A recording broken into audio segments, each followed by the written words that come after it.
सहनाववतु सहनौ भुनक्तु सह वीर्यं करवावहै तेजस्विनावधीतमस्तु मा विद्विषावहै। ओम शांति शांति शांति। We'll chant Srimad Bhagavad Gita, chapter 2, verses 21 to 30.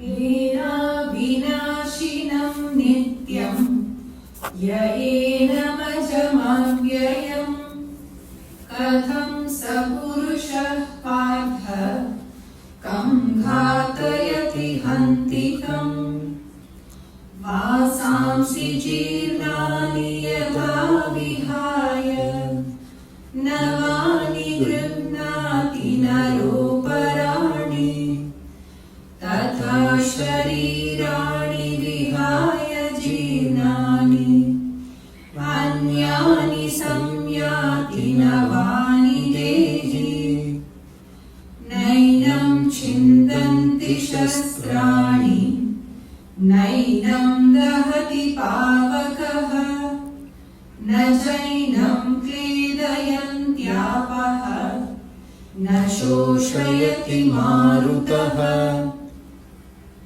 अच्छेद्योऽयमदाह्योऽयम् अक्लेद्यो शोष्य एव च नित्यः सर्वगतस्ताणुः अचलोऽयं सनातनः अव्यक्तोऽयमचिन्त्योऽयम् अविकार्योऽयमुच्यते तस्मादेवं विदित्वैनं नानुशोचितुमर्हसि अथ चैनं नित्यजातं नित्यं वा मन्यसे मृतं तथापि त्वं महाबाहो नैनं शोचितुमर्हसि जातस्य हि ध्रुवो मृत्युः ध्रुवं जन्म मृतस्य च तस्मादपरिहार्येते न त्वं शोचितुमर्हसि अव्यक्तादीनि भूतानि व्यक्तमध्यानि भारत अव्यक्तनिधनान्येव तत्र का परिदेवना आश्चर्यवत् पश्यति कश्चिदेनम् आश्चर्यवद् वदति तथैव चान्यः आश्चर्यवश्चैनमन्यः शृणोति श्रुत्वाप्येनं वेद न चैव कश्चित् देही नित्यमवध्योऽयं देहे सर्वस्य भारत तस्मात् सर्वाणि भूतानि न त्वं शोचितुमर्हसि। Sri Krishna very clearly explains Arjuna that every human being is a combination of physical body, mind, intellect enlivened by Atma. This body, mind, intellect are perishable, destructible, changing, whereas the Atma is imperishable, indestructible. So when you clearly understand that you are Atma who is beyond destruction, there is nothing to grieve for. Or even if you think that you are this body, mind, intellect which constantly keeps on changing, then also there is nothing to grieve because you move from one body to another. And he explains that beautifully in this shloka number 22, which we started yesterday. Vasamsi jirnani yata vihaya navani gृह्णाति naroparani tata sharirani vihaya jirnani anyani samyati navani dehi. What he says here is, just as a man casting off worn out garments puts on new ones. So the embodied, casting off worn out bodies, enters new ones. Each word is important in this shloka. For that matter, every shloka it is important, not as if only in this. But here you see, he says, just as a person casts off worn out garments. First of all, he's equating the bodies to garments. Number one. This physical body is called as vastra. It is just a cloth. Right? In fact, in Tamil Nadu, deep south when you go, when they go to take bath, they say, male koothittu varan. Male means upar. Superficial layer. Not inside. You understand? Male ku oothittu varan means they're pouring water on the upper body. It's a beautiful, understanding when you talk like that. Today how we talk, I am this body. I'm going to take bath. Are you taking bath? Or you are pouring water on your body? They have two different meanings, isn't it? So he says, just as a man casting off worn out garments puts on new ones. So now, who decides throwing the wearer? The wearer decides that these clothes are not worthy of wearing anymore. So throw it. Then he wears a new one. He decides which one to wear. Hana? So she says, similarly, so the embodied means who? You, me and all of us. The word embodied is with small e, which means it's talking about the relative self, not the absolute self. That is this individual. This individual who is the combination of body, mind, intellect and Atma. So now, you, me and all of us, what do we do? He says, so the embodied, casting off worn out bodies. So the body has become worn out. Who decides? The wearer decides. You are deciding, throwing out this body and taking a new one. Which one to take also you decide. Now, this is something that baffles us. That's why I said, tomorrow let's discuss this in detail. Now, what is he trying to say? In other words, every human being, I've been saying, we are a combination of body, mind, intellect, Atma. Now, body is the gross body. The physical body is the gross body. And beyond that, there is subtle body called mind and intellect. And beyond the subtle body, there is something called as causal body, which is karana sharira, that is vasanas. Right? Gross body is called stula sharira. Subtle body is called sukshma sharira. Then there is something called as karana sharira. Uske baad atma. Okay. Now if you see, somebody is having inclination to dance. Somebody is having inclination to sing. Somebody is having inclination to talk, give lectures. Somebody has inclination to play sports. Somebody has inclination in maths, etc., etc. Right? Now, the person who is having inclination to paint, for example, in that person, the vasanas comes from the root vas. Vas means fragrance. He has the fragrance to paint. Inclination. And from that vasanas, he gets thoughts to paint. Right? That vasanas are at the causal body level. From that, it manifests into thoughts of painting. Then thoughts of painting further manifest as desire to paint in the mind. Thoughts of painting happens in the intellect. Then desire to paint happens in the mind. Then the person actually takes up the painting kit and starts painting physically. Physically he starts doing the action of painting. Actual painting happens. So, vasana, thought, desire, action.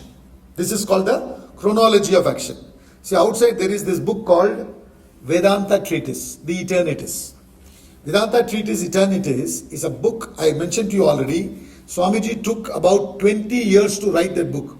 It contains the entire philosophy which is given in the Upanishads, which is given in the Bhagavad Gita and many more books, even English philosophers' works. Everything it contains is just put it in modern thought and contemporary words and thought with beautiful examples to convey the message from the known to the unknown. He starts from the introduction to Vedanta, then he goes to practical Vedanta, then he gets into essence of Vedanta.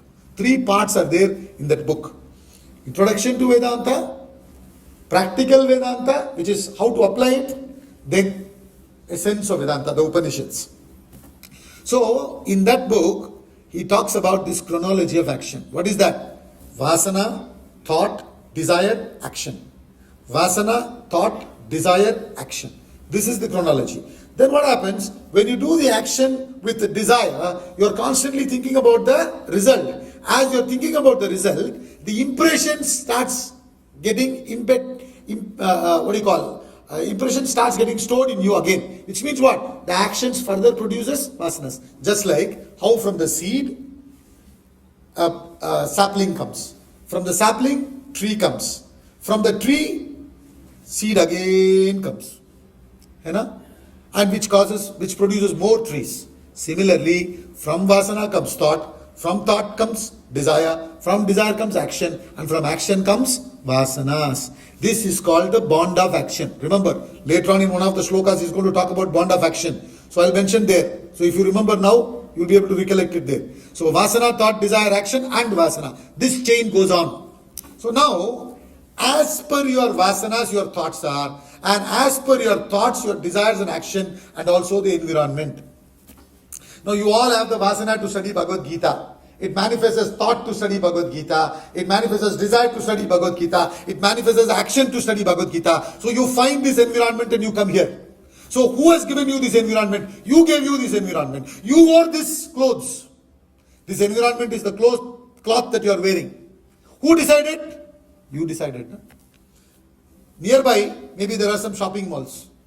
But if your vasanas were to go to those shopping malls, you would have chosen that environment. But your vasanas were to study Bhagavad Gita, therefore you chose this environment.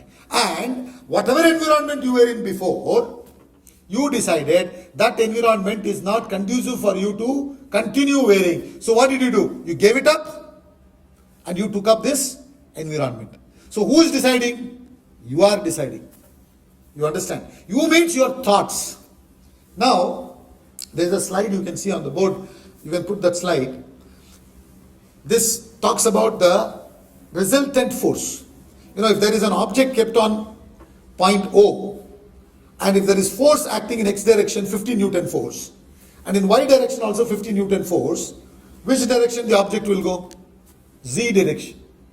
Because Z direction also 50 Newton force, Y direction also 50 Newton force, then the object will move in Z direction. Z direction में कोई force ही नहीं, लेकिन Z direction में क्यों the object is moving? Because of resultant. Now supposing, and because the X direction and Y direction I'm giving the same force. Supposing in X direction there is more force, less force in Y direction, the object will move closer to X. If there is only one thought, then the object will move in that direction. You understand? So in other words, whatever you are experiencing in life is ordered by you. Your body is ordered by you. Your environment is ordered by you. If your vasanas change, your environment change. See, when you were in school and college, your thoughts were different. So your hairstyle was different. The choice of clothes were different. Isn't it? You had snakes and ladder, etc., etc. Now, when you grow up and go to work, now your thoughts have changed. You don't wear the same kind of shirts anymore. You don't have the same kind of hairstyle anymore. What is determining? Your thoughts. Your thoughts determine your destiny. Please understand this. Nobody sitting up the cloud determining your destiny. You are determining your destiny. As you think, so shall you become. So now, everybody is bothered about what other fellow is thinking about me. ये मेरे बारे में क्या सोच रहे हैं, वो मेरे बारे में क्या सोच रहे हैं. This is what we are worried. What others think about you doesn't matter. What your thoughts are matters. If you are constantly thinking about something lower, you will find that environment, you will be given that environment. And then you say, अरे मेरा कुंडली ठीक नहीं है, Rahu Ketu scheming कर रहे हैं. ऐसा कुछ नहीं होता है. You understand? So you must understand that it is your thoughts. So therefore he says the embodied decides to give up the body and take up the new one. The same thing is happening. We are constantly developing more and more thoughts. Supposing you constantly hear, "Arey yaar, Lucknow bada bore hai, bada bore hai. I want to get out of Lucknow. This thing nahi hai, thing." Constantly you develop thought, and then you develop thought of certain other things. Then according to that you will move to another city. Same thing is happening with reference to death also. That's why sometimes a 3-year-old child dies, sometimes 8-year-old. All whenever this resultant needs the change, it happens. You are actually deciding when to give up the cloth and when to wear the new one. That's what he's saying. It's a very, very deep idea that he's presenting here. So he says, just as a man casting off worn out garments puts on new ones, so the embodied casting off worn out bodies enters new ones. Continue. 23. नैनं छिन्दन्ति शस्त्राणि नैनं दहति पावकः न चैनं क्लेदयन्त्यापः न शोषयति मारुतः. Very, very famous shloka. Nainam chindanti shastrani, nainam dahati pavakaha, na chainam kledayantyapah, na shoshayati na marutaha. Weapons do not cleave me. Weapons here in the context means earth. See, this universe is made up of 5 elements. This body is also made up of 5 elements. So he says, weapons meaning earth, do not cleave me. Cleave this. This meaning Atma. Nor fire burns this. Nor water wets this. Nor wind dries this. You have to add space also. Space is not mentioned, but space also. See, subtle cannot be controlled by gross. Gross controls the subtle. During freedom struggle, all these freedom fighters who fought for Indian freedom, most of them were put in prison. For example, like Mahatma Gandhi, when they put him in prison, now it became such a big problem for them. Because in the prison they could only arrest his body. They cannot arrest his thoughts. So sitting inside he is writing letters, books, which gets published, then that inspires more people.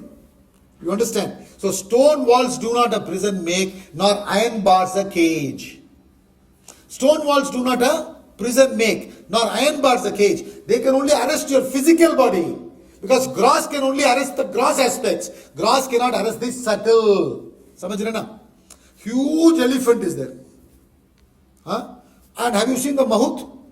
Such a puny little fellow. You understand? He's sitting there and he's having one small stick. He's poking the elephant this side. Hey, means it has to move left side. It moves. And from this side, he does, and it goes to the right side. Now, what is the size of the elephant?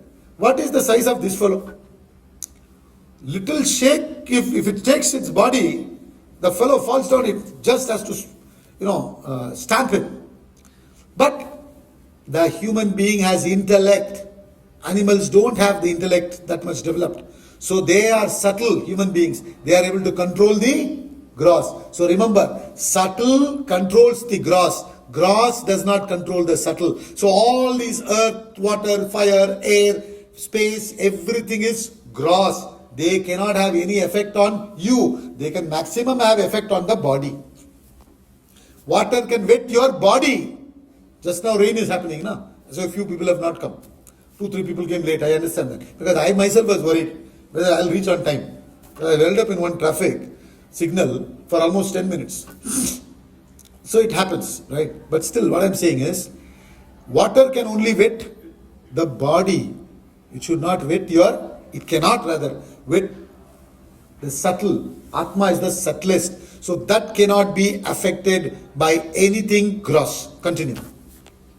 अच्छेद्योऽयमदाह्योऽयम् अक्लेद्यो शोष्य एव च नित्यः सर्वगतस्थाणुः अचलोऽयं सनातनः.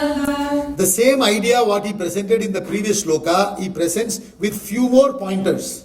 He says this cannot be cut. He is putting it in a different voice, that's all. Earlier he said weapons do not cleave this. Fire does not burn this. Now he is putting it in a different voice. He says this cannot be cut, nor burnt, nor wetted, nor dried. Same concept what he said in the previous shloka. Then he says this is eternal, nityam, all pervading, sarvagataha, sthanuhu, stable, achalaha, immovable, and sanatanaha, ancient. So what he wants to say here, see, previous sloka, it felt as if he left out space. You know, space is relatively all-pervading, isn't it? Space pervades earth, space pervades water, space pervades fire, space pervades air. है ना? Space is all-pervading with reference to all the other four elements. So now there is a possibility that we can misunderstand Atma to be space.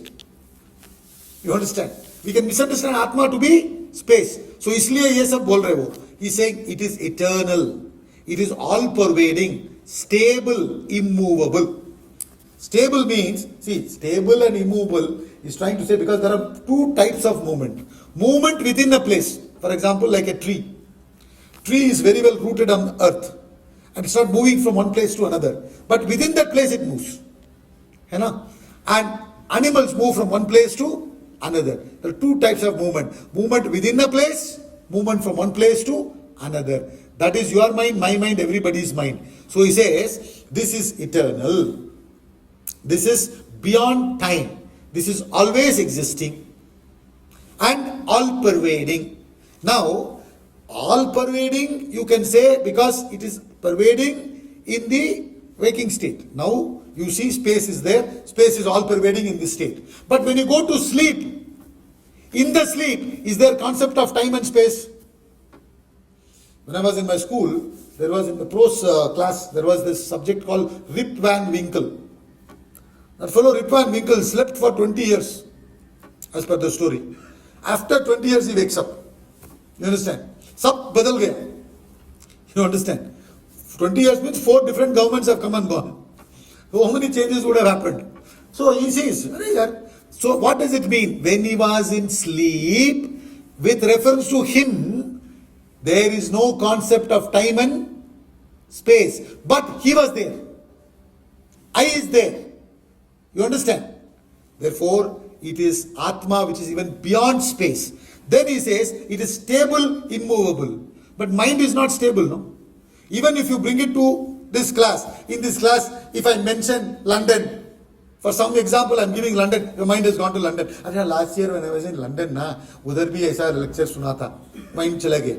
So mind is not stable. It's constantly moving. So, which means what? This is not even space. This is not even mind. This is subtler than space. This is subtler than mind. It is ancient. It is sanatana. It is beyond time. It is the very first beyond experience. In the second experience, time comes. I explained this to you yesterday.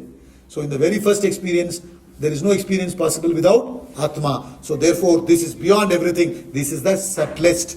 Now there is one more to be covered. What is that? Vasanas. Could it be vasanas? You want some water? Could it be vasanas? That doubt comes. Can the vasanas be me? That also he has to eliminate. He gives one more shloka. Continue. Avyaktoyamachintyoyam avikaryoyamuchyate tasmadevam viditvainam nanushochitumarhasi. This is said to be unmanifest. This is inconceivable. This is unchangeable. Therefore, knowing this as such, you should not grieve.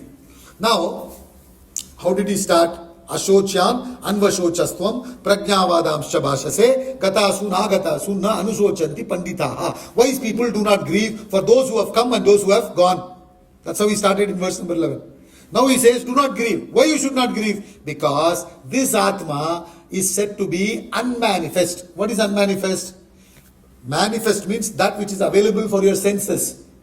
You understand? You can see, hear, smell, taste, touch. Unmanifest means Indriya Agochara. Means it is beyond the senses. It is not available for the senses. And it is inconceivable. Means it's even beyond intellect. Intellect can conceive many things, isn't it? But even intellect cannot conceive. Now the beauty is, intellect cannot conceive Atma also.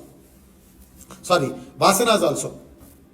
Vasanas cannot be conceived by intellect. In fact, intellect is a product of the Vasanas. I explained to you. Karana Shariram. Why it's called Karana Shariram? Because it is the cause for the birth of this body.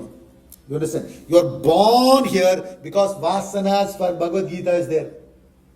Karana. You understand? Then only thought comes. Thought is at the level of the intellect. So intellect itself comes after vasanas. So vasanas cannot be conceived by intellect. So intellect is also vasanas are also inconceivable. Atma is also inconceivable. So could that be then vasanas? Because we have eliminated all. What we have eliminated? 5 elements we have eliminated. Senses has been eliminated. Mind has been eliminated. Intellect has been eliminated. Now what is left? Vasana is left. So he says unchangeable. Unchangeable means what? It is ever unchangeable. Atma is ever unchangeable. It is the changeless substratum. But vasanas also can change. You understand? Vasana can change. Earlier you might have not had vasana for Vedanta at all. Now you could have developed new vasana. And it can change. It may not change every day, every second. But vasanas are part of changing. You understand? It is destructible. Only when you exhaust all the vasanas, you realize the self. In fact, in Vedanta, there is a formula. God plus vasanas or desires. Within bracket you can put desires. God plus vasanas equals human beings. Human being minus vasanas equals God. So when we rise above all the vasanas, we realize the self. You understand? Therefore, he says, vasanas are also changeable, whereas Atma is unchangeable. Therefore, knowing this as such, you should not grieve. कोई grieve करने के लिए कोई need ही नहीं. Why are you simply grieving, man? This is what he says beautifully from verse number 11 to 25. Now, he continues the same thought, but little from the relative angle. What is the relative angle?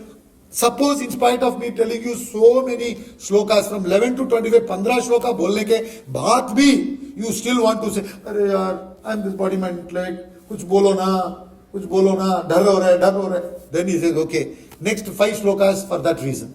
From the relative angle. See, in other words, we can say that human personality is a 3C personality. What is a 3C personality?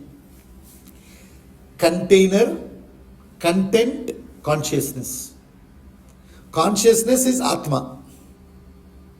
Content is vasanas, mind, intellect, thoughts and desires. Listen, unmanifest content is vasanas. Manifest content is thoughts and desires. Then container is the body. समझ रहे ना? So every one of us are 3C. It's easy to remember, no? So 3C personality. क्या है? Consciousness, Atma. Content, vasanas and subtle body. Then container, the physical body. In this container, you give up. Every now and then, death happens. You understand? Content gets transferred. So, in Vedanta, what is the definition for death?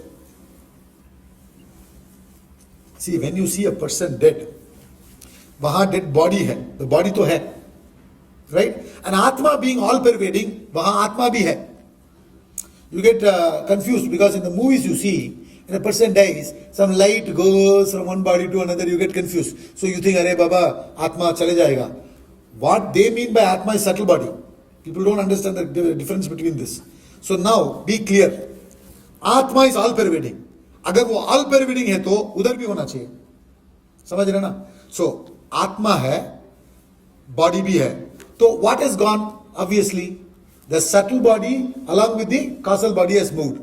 So, what we say, the definition for death in Vedanta, transference of subtle body along with causal body from one gross body to another gross body in the medium of pure consciousness is death. You got it? Transference of subtle body, mind and intellect, along with causal body, vasanas, from one gross body, the physical body, to another gross body, another physical body, in the medium of consciousness. क्योंकि consciousness सब जगह में है ना. So in the medium of consciousness, this transference is happening. See, let's say there is a mirror with frame, mirror is there, and there is another object which is only frame, no mirror in it. Sunlight is all pervading. Sunlight सब जगह में है ना? It falls on both the mirror with frame and the other one just a frame. One is just a frame, other is mirror in a frame. Sunlight is falling on both. Where will it reflect? Only in the frame with mirror, right? Now, therefore, what is happening? That sunlight reflecting in the frame with mirror is reflected sun. That is you and me. Atma everywhere hai. But mirror is the subtle body here. Frame is the gross body. You understand? So mirror जो है, वहाँ है, जहाँ है, वहाँ reflection होता है. Reflected individual, that is you and me and all of us. Reflected sun, reflected Atma. समझ रहे ना? तो अभी मिरर को रिमूव करके फ्रेम ए से फ्रेम बी में डाल दो. Frame A is fitted with mirror. Frame B में मिरर नहीं है, तो फ्रेम ए से मिरर हटा के फ्रेम बी में फिट करो. अभी क्या हो गया? रिफ्लेक्टेड सन कहां है? अभी फ्रेम बी में. सो क्या बोलेंगे आप? Reflected sun has moved from frame A to frame B. कोई लॉस हुआ क्या? कुछ लॉस नहीं है. बट क्या होता है? अरे when such a thing happens, from frame A, we are close to frame A. We are A1, A2, A3 frames. The same family, same relatives, same friends. अरे यार वो चले गया, रोना शुरू होता है. That is okay. Sorrow is okay. But with this knowledge, what happens? That sorrow will be underlined by this knowledge. Then you will be balanced, even in sorrow. Later on, in next year, as I told you, when we come next year, we'll do Sthita Prajna. In Sthita Prajna, meaning a man of perfection who's got this knowledge, he says, Dukkeshu anudvigna manaha, Sukeshu vigata sprihaha, Vitaraga bhaya krodha, Sthitadi muni ruchyate. A balanced person will be balanced in both Sukha and Dukkha. Dukkeshu anudvigna manaha. In sorrow, he is not affected. Sukeshu vigata sprihaha. In joy, he is not excited. So, in other words, you will go through joy and sorrow. Please understand, Vedanta will not make you insipid.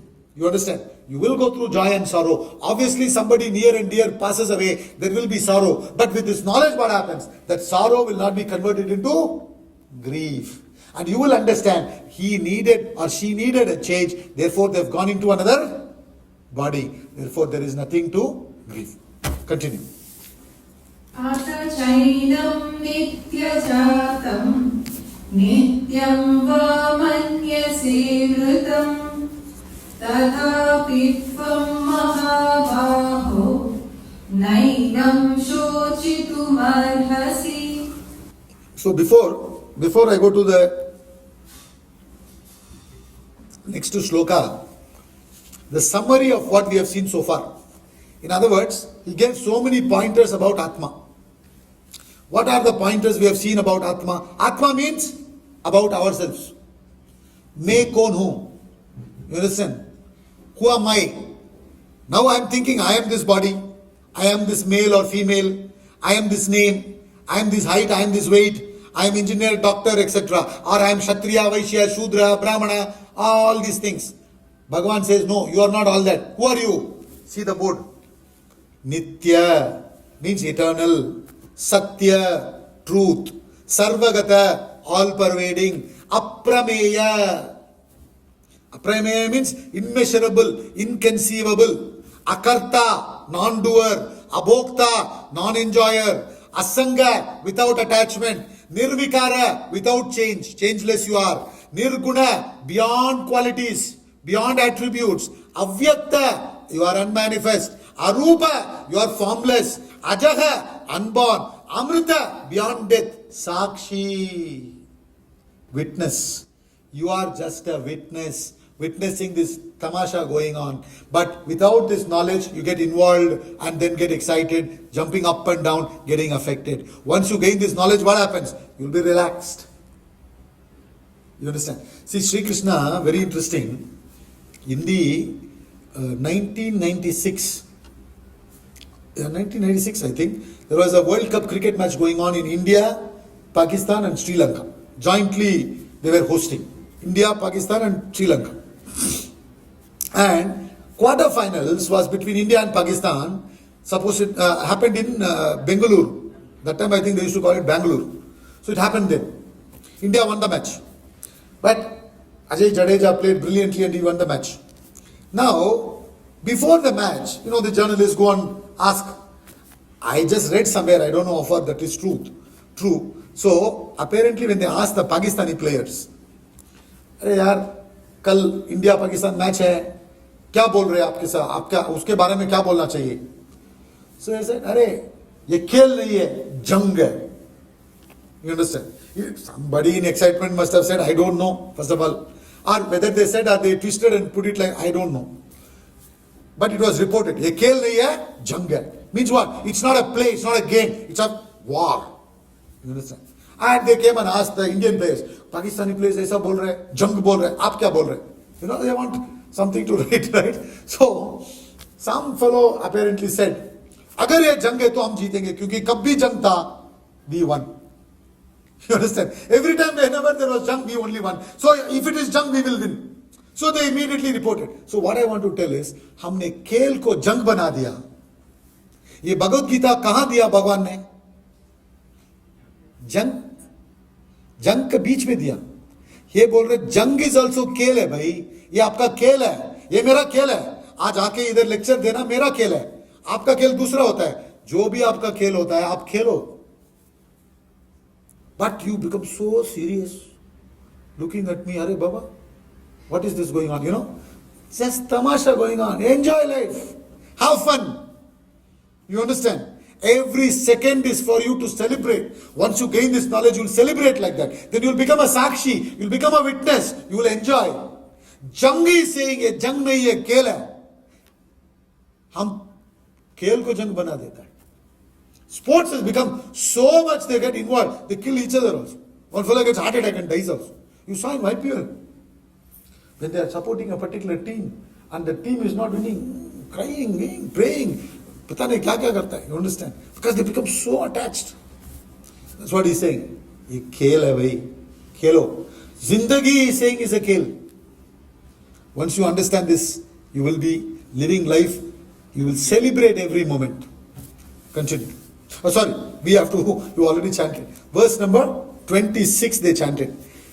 He says, but if you think this as constantly being born and constantly dying, even then, O Mahabaho, O mighty arm. This is another name of Arjuna. He is addressing Arjuna with different names. It's only a symbol of love. You see, sign of love. Arjuna is calling Sri Krishna with different names. Sri Krishna is calling Arjuna with different names. What is this? It's out of love.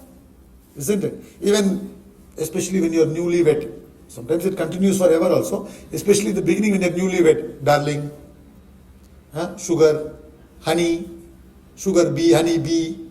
You understand? All that out of love. So many adjectives come. So he says, out of love, O Mahabaho, you should not grieve like this. Even if you think you are constantly being born and constantly dying.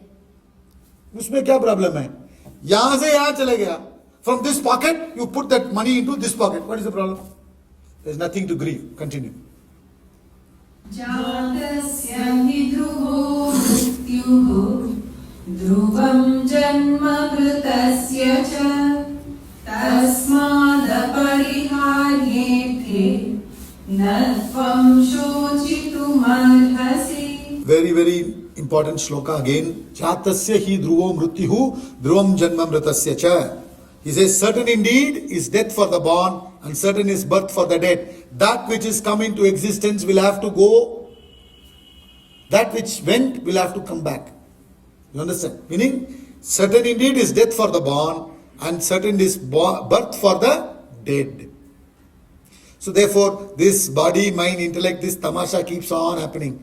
Manifesting and manifesting. Manifesting and manifesting. Like this, so many manifestations we have had in the past.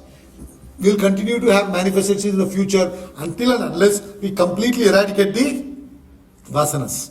Till then, punarapi jananam, punarapi maranam, punarapi janani jatare shayanam, iha samsare bahudustare, kripaya pare pahi murare, bhaja govindam, bhaja govindam, govindam bhaja mudamate, samprapte san nihite kale, nahi nahi rakshati dukrin karane.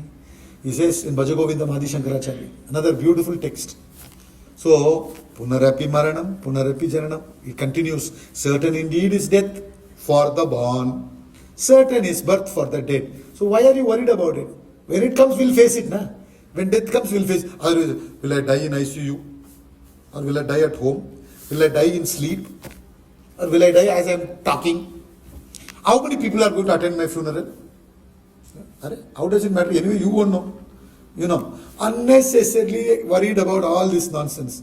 Instead of all that, don't worry about birth, don't worry about death. Just live. That's what he's saying. Therefore, you should not grieve over the inevitable. What cannot be cured has to be endured. You already studied. Continue. Avyaktaadini bhutani vyaktamadhyani bharata avyaktanidhananyeva tatra ka paridevana. Beings are unmanifest in their origin, manifest in their middle, unmanifest again in their end. O Bharata, Arjuna, what is there to grieve about? So what he's saying is, I think it is the quotation by Matthew Arnold, who says, life is an arrow, shot from darkness, flutters in light for a while and disappears into darkness. समझ रहे ना वो क्या बोल रहे हैं? Life is an arrow, shot from darkness. कहाँ से आया? क्यों आया? You understand? हमको पता नहीं.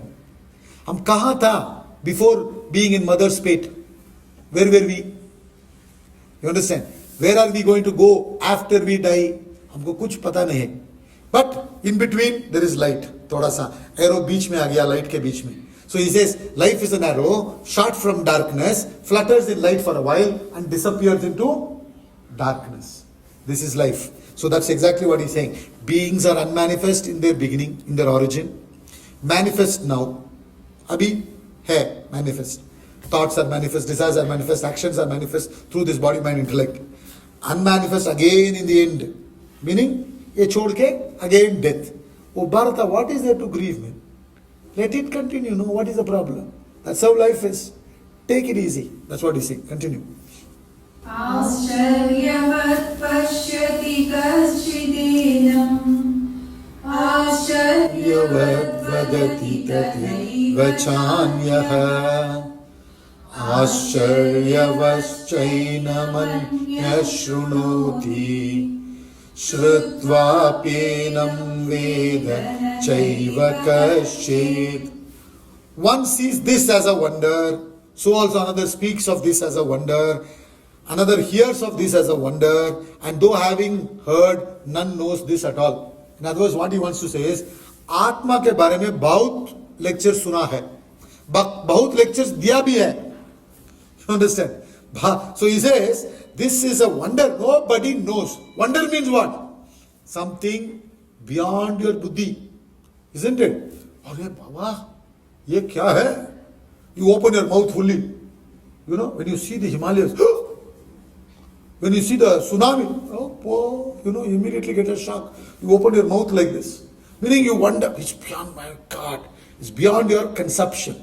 So what he's trying to say is, Atma is not available for your conception. It is beyond conceptions. It is not what you conceive. It is that which makes you conceive.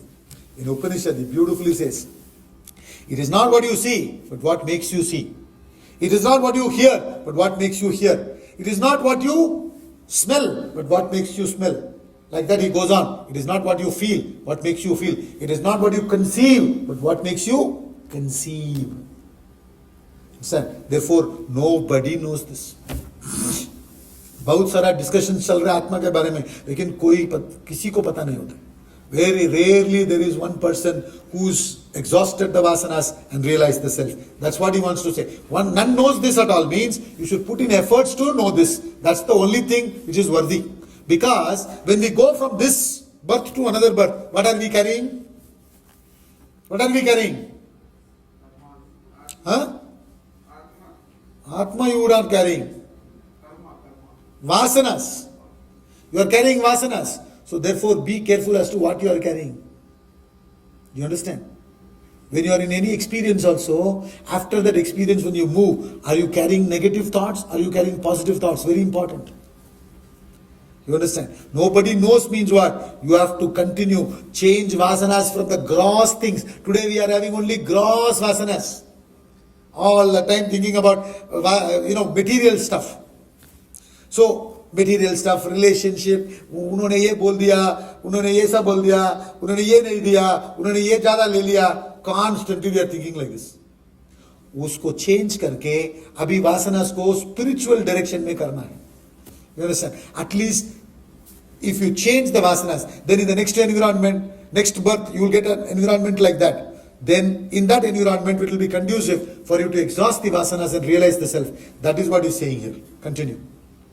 Dehi nityamavadyoyam dehe sarvasya bharata tasmat sarvani bhutani natvam shochitum arhasi. This indweller in the bodies, very interesting. Indweller is in capital I. Indweller is referring to Atma. This indweller, Atma, in the bodies, meaning bodies are many, but Atma is one. I explained, Ekatu Rama, Jai Jai Anekatu Rama, that bhajans I was singing in the first class. So, एक ही आत्मा है, लेकिन that one Atma is playing in different bodies. Kshetrajnam chapimam viddhi sarva kshetreshu bharata. He says in the 13th chapter of Sri Krishna. So he says, this indweller which is only one, in the different bodies of all, is ever indestructible. वो कभी भी distract नहीं होता है, क्योंकि वो पैदा भी नहीं हुआ ना. जो पैदा हुआ वो डिस्ट्रैक्ट होता है, जिसको पैदा नहीं हुआ वो कैसा डिस्ट्रैक्ट होगा. तो इट इज इंडिस्ट्रक्टिबल. ओ भारता, therefore tasmat, you should not grieve for any creature. See, Bhagavad Gita doesn't just give some philosophy. It explains beautifully with all logic and reason, with a lot of examples, and then comes to a conclusion. Right? He started Asocham Anvashochastvam Prajnavadamsha Bhashase Gatasun Agatasun Na Anusochanti Panditaha. Wise people do not grieve. Why they don't grieve? He gave a lot of reasons and logic. And then he finally says, don't grieve. Therefore he says, you should not be grieving for any creature. Tasmat. In maths we say, no. Therefore, 3 dots you put. LHS is equal to RHS. Isn't it? Left hand side is equal to right hand side. Logically you come to the conclusion. Same thing Sri Krishna is doing. He's a mathematical professor. You understand? So what he's doing? Therefore, because of all these reasons, Arjuna, from various angles I've analyzed it for you. उसके बाद आपको चिंता मत करो. Don't become Chintamani. Chintamani means all the time money. मुझे क्या होगा? सारा चिंता उसी में है. So छोड़ दो. That's what he's saying. Now, after concluding this thought flow, he's slowly shifting his thought flow into another direction. Now, after giving the solid knowledge, keeping this knowledge as the base, now what do you have to do? पूरा knowledge सुन के घर में जाके बैठ सो जाता है. अभी रात को सही है, सो जाता है, फिर सुबह भी सोएगा तो सुबह उठ के काम करना चाहिए ना. So that is what he's saying now. From 31 to 40, the gear he's shifting is telling Arjuna, the topic, if you can see if you can put the first slide, it doesn't matter. We have already said, from 31 to 40, what is the topic? Your duty to act. So now Sri Krishna is, after giving the knowledge, slowly emphasizing Arjuna to start acting. Verse number 31. Swadharmamapi chaveksha navikampitum arhasi dharmyadiyuddha shreyonya kshatriyasya na vidyate. Further looking at your own duty, you should not waver, for there is nothing better for a kshatriya than a righteous war. See, whether you are kshatriya, vaishya, shudra, brahmana, these are 4 different castes as it were. These are all based on gunas. You understand? See, every human being, the mind is made up of 3 gunas called sattva, rajas and tamas. We discussed this in the very first class when I did relationship lessons from the Gita. Sattva, balanced, serene, composed, calm mind. Rajas, passionate, desirous, result oriented. You understand? That is Rajasic mind. Tamasic mind is lazy, lethargic, indolent, heedless to consequence. This mind. And all of us have all the three gunas. But one guna is predominant over the other. So when sattva is predominant, you are called sattvic. When rajas is predominant, you are called rajasic. When tamas is predominant, you are called tamasic. Right? Now, when sattva is very high, then rajas, then tamas, SRT, you are a brahmana. Because you are a calm, composed, serene person, you are more inclined to thinking, doing research, etc. So they said, okay, you are a priest class, you get involved in studying knowledge and propagating knowledge, etc. Okay. Then rajas is predominant over sattva and tamas, RST. Rajas is there. So you are a person who is good for administration. Your nature is such. You are good for administration. You are good for all this kind of activities, leadership. Therefore, you become a Kshatriya. Based on the gunas, not on birth. Then, which is RST. Supposing if it is RTS, Rajas is high, after that Tamas is high, then Sattva, your inclination will be, how to invest, how to get more money. Even a person going to Himalayas, everybody goes to Himalayas to do meditation, to study Gita, etc. But some fellows, when they go there, they get idea. Yaha, I can start one chicken curry store. Because both foreigners are coming. I can put lot of profit, I can earn lot of money. So that comes means what? He has that nature. So that is RTS, Rajas, Tamas, Sattva. Now, Tamas, Rajas, Sattva, TRS. Tamas is that means lazy, you don't want to think, you don't want to put in effort, you would rather be comfortable taking direction from others. So Shudra, you take direction and start working. Now these gunas, when they split and made them, divided the caste, sattva, based on Sattva, Rajas, Tamas, Brahmana, Kshatriya, Vaishya, Shudra, they were very clear that nobody is superior, nobody is inferior. Okay, meaning all of them were kept on a platter. They were not kept on a ladder. There's a difference. When you keep it on a platter, sab samam hai. When you keep it on a ladder, somebody is superior, somebody is inferior. Say, this place, we will not be able to sit and discuss this Vedanta if so many people had not come and cleaned this place. So, we need those people. We have to be grateful for them. They are also equal to us. Their inclinations are different, that's all. That doesn't mean we are superior and they are inferior. You understand? All of us are interdependent. You understand? Therefore, we should not think that somebody is ucha, somebody is niche, aisa kuch bhi nahi. Okay? So, now, Arjuna's nature is what? Rajasic. Therefore, he is a highly Rajasic person. Therefore, he is a Kshatriya. So, his nature is what? Kshatriya. And what has happened now? They didn't want the war, but these fellows forced the war upon them. So, as a Kshatriya, what he is supposed to do? He has to stand up and fight. So, that's what Sri Krishna is saying. Further looking at your own duty and your own nature, which is Kshatriya, you should not waver like this. Ye karna kya, nahi karna kya, aisa socho mat. Be clear, you are a Kshatriya, you didn't want the war, it was forced upon you. So there is nothing better for a Kshatriya than a righteous war. You are supporting a righteous cause. See, Bhishma and Drona, whether they like it or not, they had to fight on that side. Because they are soldiers. The orders come from the king. So they had to fight. They are defending unrighteousness. They were unfortunate. You understand? Arjuna, in your case, you are supporting righteousness.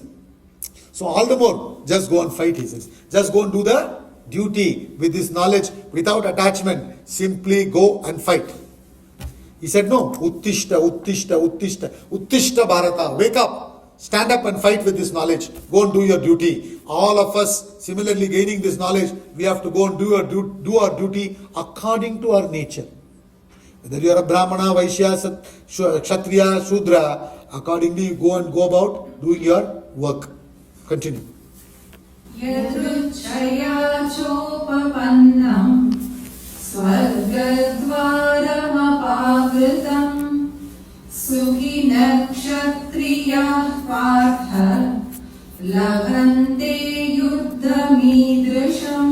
Happy are the Kshatriyas, O Partha, who get such a battle that comes unsought as an open door to heaven. Now, heaven or hell is not a geographical place, it's a state of mind. You understand?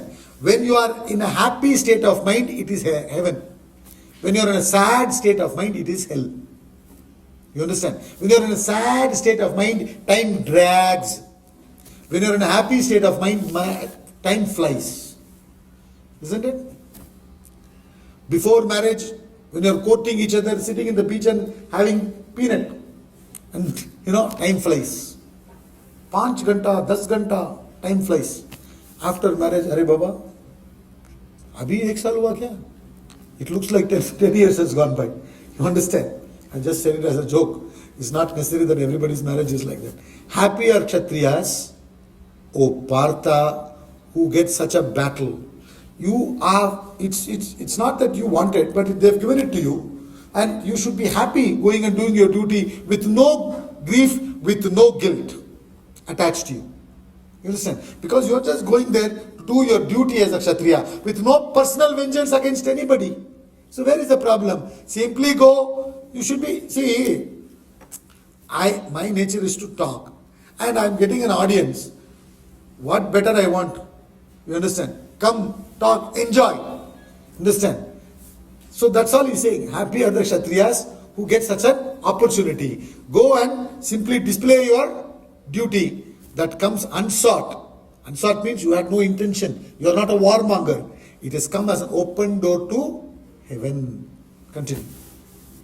Ata chetvamimam dharmyam sangramam na karishyasi tata swadharmam kirtincha hitva papam avapsyasi. Now, if you will not wage this righteous war, supposing, in spite of me telling all this and understanding from your Kshatriya point of view, from different angle, I explained to you, in spite of all this, now if you will not wage this righteous war, then having abandoned your duty and fame, you will incur sin.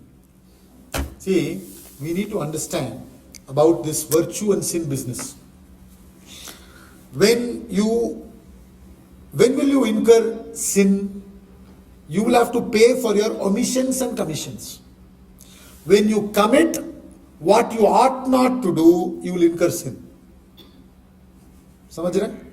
When you commit what you ought not to do, you will incur sin. When you commit when you do not commit what you ought to do, you will incur sin.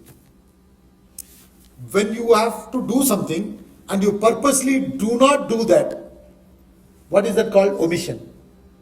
You are omitting something that you are supposed to do. You will have to pay for it. Okay. And you are not supposed to do something, but you voluntarily go and do it because your desire is prompting you to do that. Then also you will incur sin.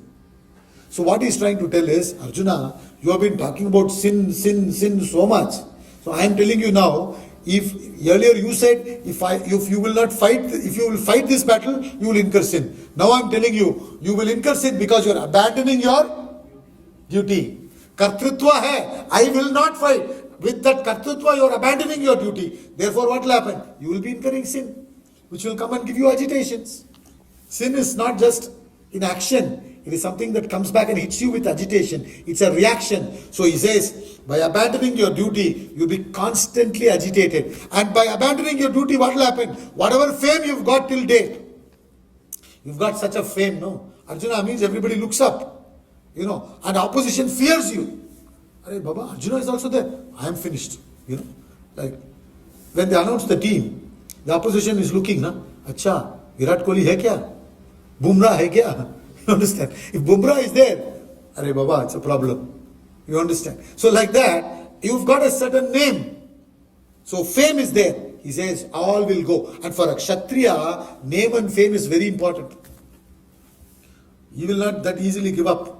Uska name and fame बहुत important. So he's telling from that angle, psychologically, wanting to prompt him, Arey, whatever you earn till date, that will also go, man. Your name will go, your fame will go. Not only that, you are going to incur sin. So from all angles, it's a loss for you by not fighting. But by fighting, from all angles, it's a gain for you. You should be just standing up and delivering your duty. And then he gives beautiful reason and logic. He continues.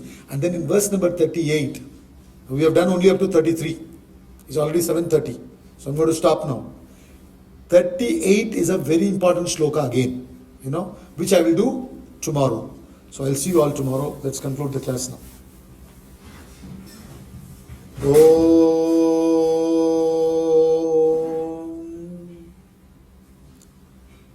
Om Purnamada Purnamidam Purnat Purnamudachyate Purnasya Purnamadhaya Purnameva Vashishyate Om Shanti Shanti Shanti.